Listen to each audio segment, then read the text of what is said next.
Жан Рюнцюан бол Шандумужийн Лингу тосгоны хүн. Түүний гэр бүл ядуу байсан учраас багаасаа сургуульд явж чадаагүй. Тэр талбайд ажиллаж тэрэгчирж амьдралаа залгуулдаг байсан. Амьдрал үнэхээр хүнд байлаа.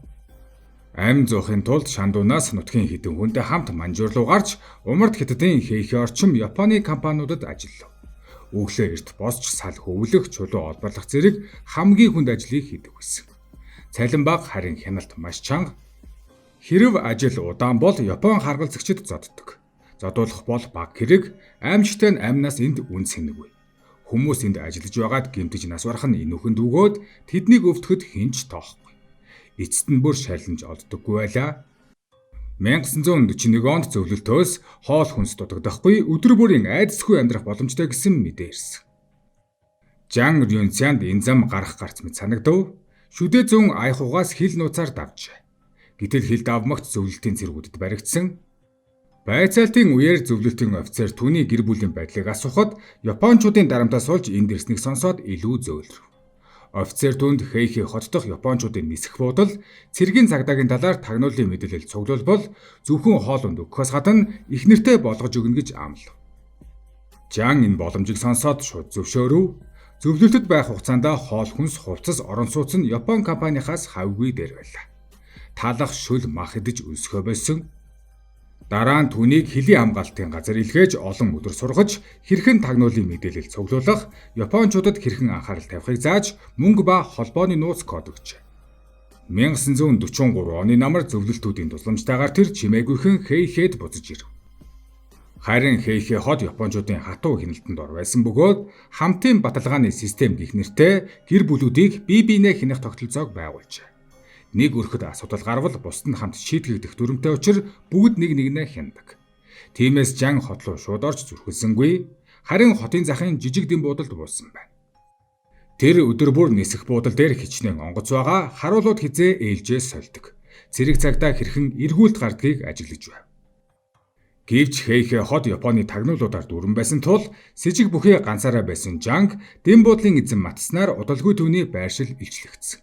1943 оны 11-р сарын 18-нд мэдээлэл дамжуулах гэж байхад нь Хэйхэ хотын жандарм буюу цэргийн цагдаагийн хэсэг баривчилжээ.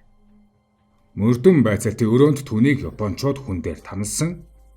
Шархан дээр нь халуун чинжүүний нунтаг асгаж цахилгаанаар цохиулж ташуур болон бусад янз бүрийн аргаар байцаасан. Хатуу ирүүшүүлттэй тулгарсан Жан зөвлөлтийн төлөө тагнуулын мэдээлэл цуглуулсан гэдгээ хүлээн зөвшөөрсөн. Ингээд зөвлөлтийн тагнуулчийг илрүүлсэн Япончууд түүнийг аюултай хүн гэж дүгнжээ. Цэргийн цагдаагийн төв хороо тусгай шилжүүлгийг зөвшөөрснөөр Жан Рюнцяныг Японы хүн дээр туршилт хийдэг 731-р анги руу илгээхээр болж туршилтын материал болгон хувиргав. Тусгай шилжүүлэг гэдэг нь Япончууд хүмүүсийг барьж хорин улмаар 731-р анги гих газар руу туршилт хийлгэхээр илгээдэг нууц ажиллагаа байсан. Тэд эдгээр хүмүүсийг банз хэмээн нэрлэж огтхонч хүн гэж үздэггүй байсан. 1943 оны 12 дугаар сарын 1 хүйтэн шөнө Жан Рюнцяныг Харбин руу хүргэх тушаал ирэв. Явхаас нь өмнө харгалзагчид Харбины цэргийн цагдаатай холбоо барьж код өгсөөлж нэг банз авч очно хэмээн мэдэгдэж хүлээх цаг газраа тохиролцов. Жан Рюнцян тухайн үед 28 настай 174 см өндөр бие бэлтрийн хувьд чирэгэр байжээ. Тэр үедээ онцгой шилжүүлэг гэж юу болохыг мэдээгүй нөгөө тал нь ч тайлбарласан. Зөвхөн нэрээ бичиж хурууны хийгээд арж гарын үсэг зурагч шаардаад 2 өдөр машинаар явсны эцэст Харбины Пинфан дүүрэгт хүрчээ.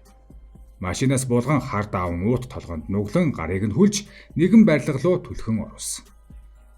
Харин уг барилгын ханан дээр Кантуны армийн тагал судлал ба усан хангамжийн хилдэсгэсэн байц байсан. Үнэн дээр энэ нь алдарт 731-р нэгжийн төв байр байсан юм. Залууг дотогш ормогц юу ч хэлэлгүй цонхгүй өрөөнд төрсөн. Өрөө нь хүйтэн өмхий үнэртэй бүдэг гэрэлтэй таазнаас ганцхан дэнлүү дүүжилсэн ханнууд нь зэврэн муудсан хадаас тэгээгээр дүүрэн байлаа. Маргааш өглөө цагаан хувцастай масктай хүмүүс орж ирээд аимшигтай бүдүүн зүйтэй тариур гаргаж Жаны гуйнд хатгажээ. Юу тарьсныг хэлээгүй өвдөж байна уу гэж асуугаагүй. Тариусныхаа дараа толгоо нэргэж халуурч бүх биеэр нь туралт гарч гүйлгэж эхэлсэн. Туршилтын объектуудын код нэрийг Ма-Хау гэж нэрлэж Жаныг Ма-156 гэж дуудана. Ямар ч нэр бичигдэхгүй зөвхөн дугаар биеийн халуун цус алдсан хэмжээ хэд хоног тэссэнийг тэмдэглэдэг.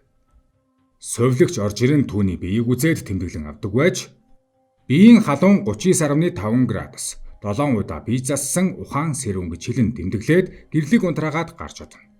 Энд ирсэн хүмүүс удаандаа 7 хоноод нас ордог бол Жан Рюнцэн 10 хоног тисэж халуун нь буурч эхэлжээ. Гэвч бүх зүйл дуусаагүй байв. Тэр хаалганы жижиг завсраар хэн нэгний цогцос чирч гаргахыг өдөр болгон харж байв. Жаны бие аажмаар тэнхэрч 14 дэх өдрөө босож хид хид алхаж чаддаг болсон. Совилогч түүнд шээлтүүрээ хоослох, өрөөнийхөө шалыг арчих, өрөөгөө цэвэрлэхийг шаардаж эхлэв. Өрөөний хаалга түгжээгүй ч хонглын хоёр үзүүрт харуул торонд хорсон нохой байх тул зүгтах боломжгүй. Энэ газрын бүх хан агааржуул тэнүүх хүртэл зүгтахааргүйгээр зохион бүтээгдсэн байлаа. Жанч өөрийн чадлаар бүхнийг анхааралтай ажиглаж ханан дээр тэмдэглэн цээжилж байв. Өглөө оройны хоолны цаг совилогчийн ээлж солигдох үе сул цонх нохой сэрэмж муудаа үеийг тэр тогтоосон. 1943 оны 12 дугаар сарын 30-нд ердийнхөөс илүү хүүтэн шин болжээ. Жаныг дараагийн туршилтанд авч явахдаа энэ удаа барилга дотор бус задлангийн өрөө гэж нэрлэх өөр газар руу хүрэхээр болжээ. Машинд зөвхөн 2 цагдаа байх бөгөөд торлсон ачаатай машинаар ойлуу чиглэн авсан. Харин Жан энэ мөчийг зүгтэж чадах цор ганц боломж гэж үзэж байлаа. Машины эргэлтийг тааруулан хүчтэй нүхийг дайран гарах үед тэр ачааны хаалгыг хүчтэй хөлөөрөө цохиход төмөр хаалга онгоосон байна. Машинаас үсрэн гарч харанхуй ойлуу зүүн совингоороо тооцоолсон умар зүг рүү чиглэн гүйжээ. Ард нь тасралтгүй нохоо хуцах буундуу сонсогдож байсан тул тэр амь тэмцэн зүгтэж байв. Тэр нэг шөнийг ойд нуугдаж өнгөрөөгөөд маргааш өглөө нь нэгэн тариачны дахианы хашаанд орж хорогджээ. 3 хоногийн дараа гэхэд тэр хаягдэл цогдуулан ам зогоож харбины захад иргэн ирсэн. Дараа нь хээхэлүү зүгтэж чадсан байна. Шавар шавхаад будагдсан түүнийг гуйлагчин гэж харан хинт сэжиглсэнгүй. Хожим 731-р ангийн ил гарсан архивд бичгтээ ма 656 дугаартай субъект оргон зайлсан. Амьд үлдсэн эсэх нь тодорхойгүй хэмээн бичигдсэн байдаг. 731-р нэгжийн бүх ма дугааруудын дундаас нас барсан гэсэн тэмдэглэлгүй үлдсэн цор ганц тохиолдол энэ байсан юм.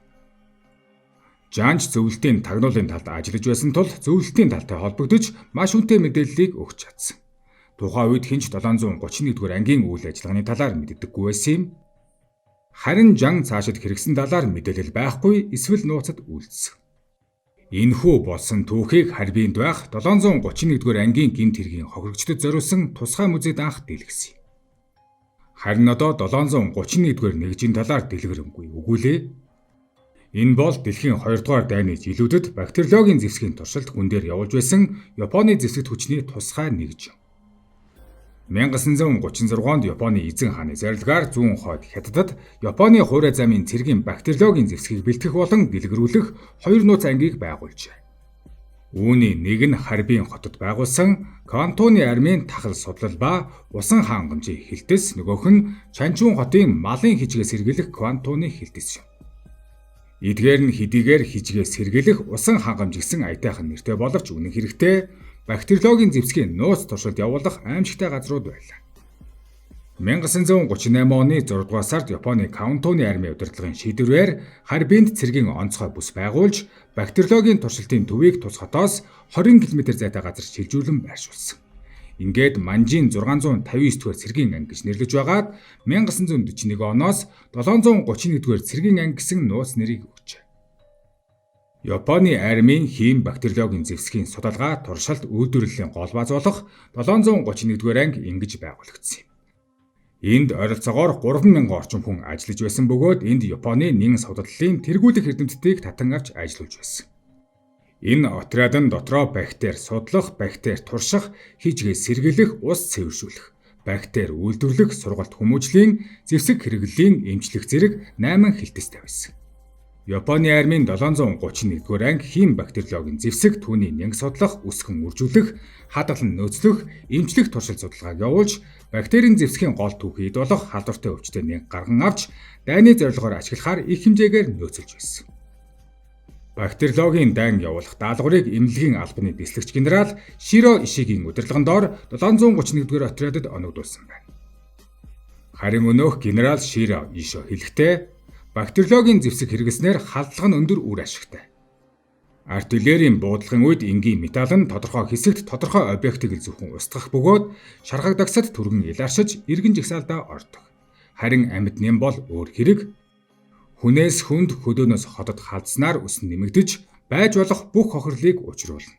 Түүнээс гадна нэм бол хүний бие эрэхтэн нэвтрэн шингэснээр удаан хугацаанд үйлчилж үхлийн хувь нь өндөр байх болно. Нэнгийн халдвар авсан хүн эдгэрх нь ховор. Мөн ашигт малтмалын нөөц хомс Япон улсын хувьд бактериологийн зэвсэгт нийлээд ашигтай. Энэ зэвсэг бол томоохон цар хүрээтэй туршилт боловсруулах, үйлдвэрлэхэд нүсэр тоног төхөөрөмж шаардагдахгүй. Бүх ажлыг эмнэлгийн судалгаагаар халахвчлах боломжтой, тиймээс зардал их гарахгүй гэж. 731-р ангийн лабораторид тахлаас гадна хижиг, булчин задрах тахал, хамуу, цусан суулгах, татран, бом, сүрье зэрэг халдвар төвчний нянг хүн дээр туршин үржүүлж судалж байсан. Энэ отрядад сард 300 кг тахлын 500-аас 600 кг хүртэл боомын 800-аас 900 кг хүртэл гидсний хижиг цусан суулгын нян мөн 1 тонн хүртэл булчин задрах тахлын нянг үйлдвэрлэж байсан. Эдгээр нь бүгд хөдлөшгүй баримтуудаар нотлогдсон юм. Тэдний үлдэж байсан хамгийн том гэмт хэрэг бол амьд хүн дээр туршилт хийж байсан явдал. Тэд дайны оозлогдсод хоригдол эзлэгдсэн орон нутгийн ард иргэдийг энэхүү туршилтанд ашиглаж байсан бөгөөд эдгээр хүмүүсийг банз хэмээн нэрлэж туршилтын материал болгон хэрэглэж байсан. Хятадуудаас эхлээд хойд солонгосчууд, орсууд, өвөр болон ар монголчууд энэ туршилтын золиос болсон. 731-р ангид ажиллаж байсан хүмүүс тэдэнтэй холбоотой 3607 хүний нэрсийг Японы үндэсний архивын газар 2018 онд ил болгосон. Анх удаа уг ангийн бараг бүх гишүүний нэрсийг дэлгэсэн байна.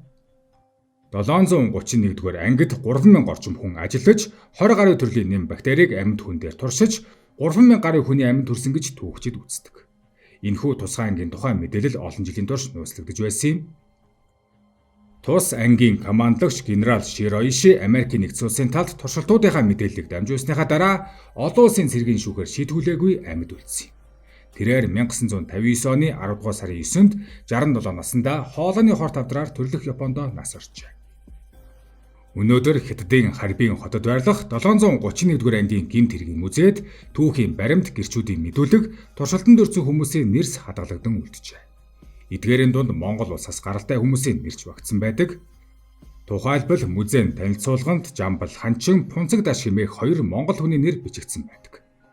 Энэ нь монгол хүмүүс ч бас 731-р ангийн гашуун түүхийн золиос болж бусад олон үндэстний адил аимшигтай туршилтын хохирогчд болжээ гэдгийг харуулж байна. Энэ 2 хүний нэр бол зөвхөн бичигдсэн баримттай жишээ бөгөөд үнэн хэрэгтээ цөөнгүй монгол үндэстэн тухайн үед хулгайлагдаж ийм эмгэнэлт хувь тавиланд өртсөн байх магадлалтай. Энэ бол зөвхөн монгол төдийгүй хүн төрөлхтний түүхэнд мартаж боломгүй хар толб билээ. Тухайн үеийн Япончуудын үйлдсэн энэхүү харгислал өнөөдөр ч олон улсын төвшөнд түүхэн сургамж хүний эрхийн үн цэнийг сануулсаар байна.